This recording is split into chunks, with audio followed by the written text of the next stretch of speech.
plus on a une idée claire et précise de l'objectif qu'on veut atteindre, plus on a une idée claire et précise des choses qu'on va mettre en place pour atteindre cet objectif, plus on a de chances d'atteindre son objectif. Ça paraît logique, mais c'est comme, par exemple, si je pars aujourd'hui, je dois prendre un train, plus je sais quelle est la destination exacte, plus je sais quel train je dois prendre, où est-ce que je dois faire des changements, etc.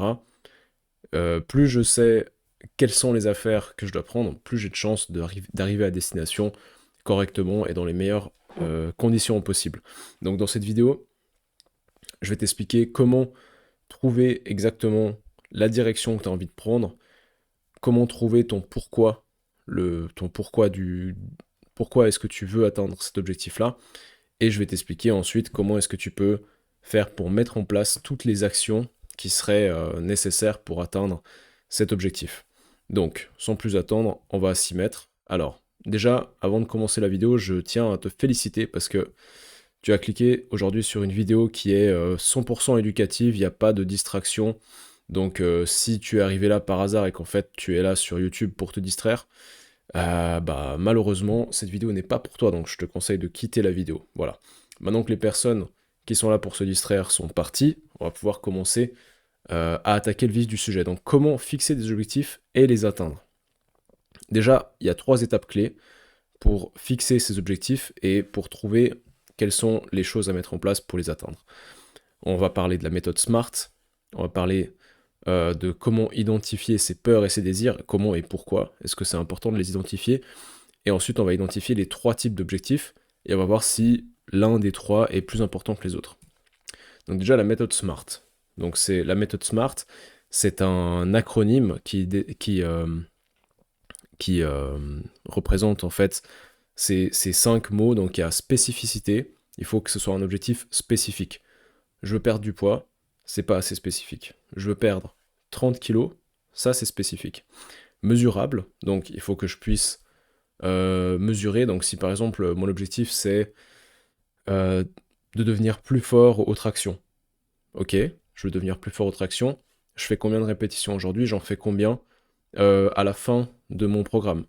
Là je peux mesurer parce que j'ai une métrique, je sais que là au début j'en fais, ou peut-être, alors là j'ai dit plus fort, mais en fait je parle d'endurance vu que j'augmente le nombre de répétitions, mais par exemple je peux aussi me dire, ok, là aujourd'hui, si je suis débutant, je peux faire 5 tractions avec des élastiques. Dans 3 mois, je veux être capable de faire 5 tractions sans élastique. Là, c'est mesurable. Parce que, bah, il y a cette métrique de l'élastique. Atteignable, logiquement, pour pouvoir atteindre un objectif, il faut que celui-ci soit atteignable. Si mon objectif, c'est d'être capable de voler, d'être déçu. Relevant, je savais pas que c'était un mot français. Je sais qu'en anglais, on dit relevant. Et donc, ceux qui voudront me tailler dans les commentaires en me disant «Ah, mais ça, c'est pas français», eh bah si, c'est français. Relevant, c'est français. Relevant, en fait, c'est un synonyme de pertinent. Donc, il faut que l'objectif soit pertinent, parce que sinon, si tu n'y vois pas toi-même la pertinence de ton objectif, bah, tu vas pas avoir envie de l'atteindre, tu vas pas être suffisamment motivé. Et bien sûr, il faut qu'il y ait une notion de temps. Donc, ok, je veux réussir à faire 5 tractions sans élastique, mais est-ce que ce sera dans 3 ans? Est-ce que ce sera dans 3 mois? Est-ce que ce sera dans 3 semaines? Eh ben, ça aussi, il faut le fixer. Il faut déterminer tous ces paramètres-là lorsqu'on veut fixer un objectif. Donc, tu ne veux pas perdre du poids, tu veux perdre 30 kilos en 6 mois. Ça, c'est atteignable. Il y aura du boulot, certes, mais c'est atteignable, c'est mesurable, il y a une notion de temps, et c'est pertinent. Pourquoi c'est pertinent? Pour la deuxième étape dont on va parler aujourd'hui. Donc, peur versus désir. Ce que je fuis et ce que je désire. Donc, quand je veux perdre du poids, qu'est-ce que je fuis? Je veux absolument pas avoir des problèmes de santé, genre des troubles cardiovasculaires. Qu'est-ce que je désire? Je désire être en bonne santé. Par opposition, je désire être capable de jouer avec mes enfants sans être essoufflé au bout de 5 minutes. Et une autre version de cette opposition-là, c'est quelle version de moi m'effraie et quelle version de moi je veux atteindre. Plus précisément, quelle version de moi risque de s'exprimer si je ne fais pas ce qu'il y a à faire pour atteindre mes objectifs. Et quelle version de moi risque de s'exprimer si je fais tout ce qu'il faut pour atteindre mon objectif. Et même, on peut même aller plus loin en s'imaginant quelle est la version de moi que j'ai envie d'atteindre. Ok, j'ai envie d'atteindre une version de moi qui a 30 kilos de moins, qui a 100% de confiance en soi en plus, etc. Cette personne-là, à quoi ressemble son quotidien? Et je fais tout pour avoir un quotidien qui ressemble à la personne que j'ai envie d'être. Et au final, je vais me rapprocher de cette version-là. Donc ça, c'est hyper puissant. Il faut pas seulement se focaliser sur ce qu'on veut, il faut aussi se focaliser sur ce qu'on veut pas et faire tout ce qui est en notre pouvoir pour ne pas avoir ce qu'on veut pas et pour avoir ce qu'on veut. Et quand je dis tout ce qui est en notre pouvoir, c'est ça change de ce que certains font, c'est-à-dire que certains vont se dire bon, ok, j'ai cet objectif-là, bon bah vas-y, je vais essayer, peut-être que si je mange moins, ça va marcher. Ok, oui, peut-être. Mais pour vraiment atteindre tes objectifs, il faut que tu fasses tout ce que tu peux. Alors ça veut pas dire que tu fasses tout, mais que tu fasses tout ce que tu peux pour atteindre ton objectif. C'est-à-dire que tu as un emploi du temps donné, quelles sont toutes les choses que tu aurais la possibilité de faire, dont le temps que tu as à disposition, dont l'énergie que tu as à disposition, et fais-les. Fais-les. Bien sûr, cible ce qui est le plus important, et c'est là que le challenge se présente. Il faut toujours cibler le 20% d'efforts qui vont fournir le 80% des résultats, parce qu'en général, c'est ça. Il y a peut-être 20% de tout ce que je pourrais faire qui va fournir 80% des résultats, et après, le 80% restant, bah, c'est moins important. Mais ça demande un petit peu d'expertise, et c'est pour ça qu'il y a encore des gens qui se tournent vers des coachs, ce qui est tout à fait pertinent lorsqu'on veut atteindre un objectif de perte de poids ou de prise de muscle, ou un objectif sportif en général. Donc maintenant, les trois types d'objectifs. On a les objectifs de résultat, donc c'est par exemple, là j'ai mis un exemple parce que je parle de la personne qui voudrait perdre du poids, mais ça pourrait très bien être, je sais pas, un marathonien, il dit moi je voudrais finir mon marathon en X heures, ok? X heures, X minutes. L'objectif de performance, ça va être, je veux augmenter mon VO2 max de temps, ou bien je veux augmenter euh, ma, on va dire ma distance en 1 heure de zone 2, je veux l'augmenter de temps à temps, ou des choses comme ça. Ça, c'est un objectif de performance. Et ensuite, on a les objectifs de processus. Donc, justement, comme je l'ai dit tout à l'heure, qu'est-ce que je vais mettre en place pour atteindre cet objectif? Alors, je pourrais me dire, ok, je vais courir 3 fois par semaine. Peut-être que ça va marcher, si j'ai une super génétique, ou bien si je suis débutant. Mais il y a de fortes chances que ça ne soit pas suffisant. Donc, je vais réfléchir à tout ce que je pourrais possiblement faire, tout ce qui est possible et imaginable pour atteindre cet objectif. Et ensuite, je vais y aller par élimination, en restant, comment dire, en restant réaliste sur qu'est-ce que j'ai vraiment la capacité de faire avec mon emploi du temps, avec l'énergie que j'ai à disposition, les responsabilités que j'ai dans la vie de tous les jours.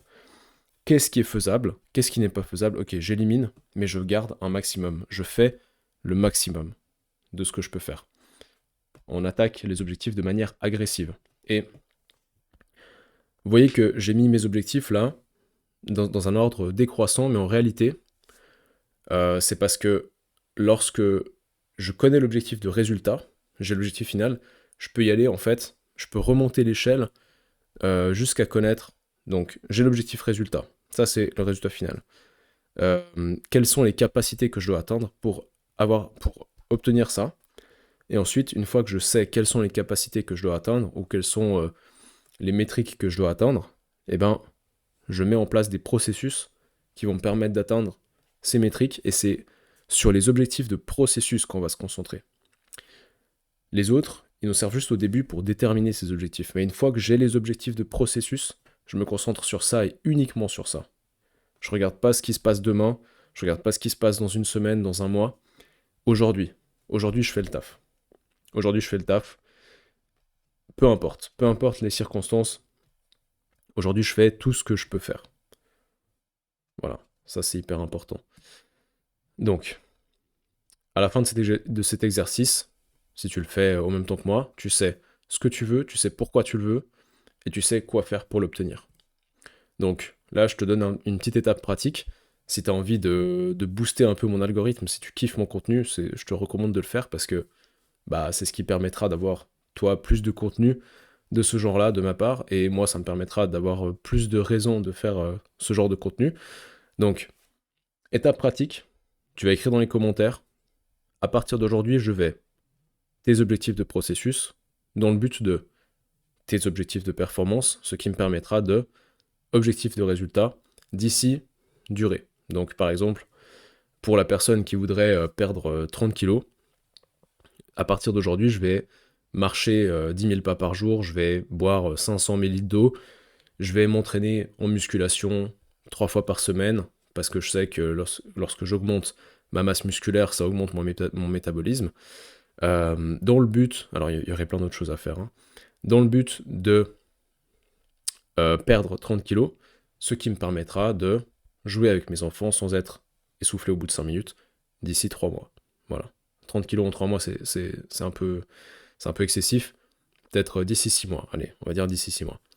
Cela me permettra d'éviter d'avoir peut-être des troubles cardiovasculaires, de me laisser emporter par mes troubles du comportement alimentaire ou je ne sais quoi.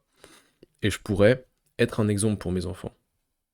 Je pourrais être le leader de ma famille. Ça veut rien dire. Mais je pourrais être un exemple pour mes enfants, ça je trouve que c'est un très bon exemple. Voilà. Donc, dis-moi quels sont tes objectifs et la version que tu fuis et la version que tu veux atteindre dans les commentaires. Je serais ravi de voir ce que mon audience fait, ce à quoi mon audience aspire. Et bien sûr, je réponds à tous les commentaires, donc je te mettrai un petit feedback de est-ce que ça me paraît pertinent, est-ce que ça me paraît réalisable, etc. Et puis, ce qui serait intéressant, ce serait que tu repasses après dans 3 mois et que tu me dises « Ah, j'ai atteint mon objectif, etc. » Ça, ce serait vraiment top. Merci d'avoir regardé cette vidéo. Like, partage, abonne-toi. Et puis, à la prochaine.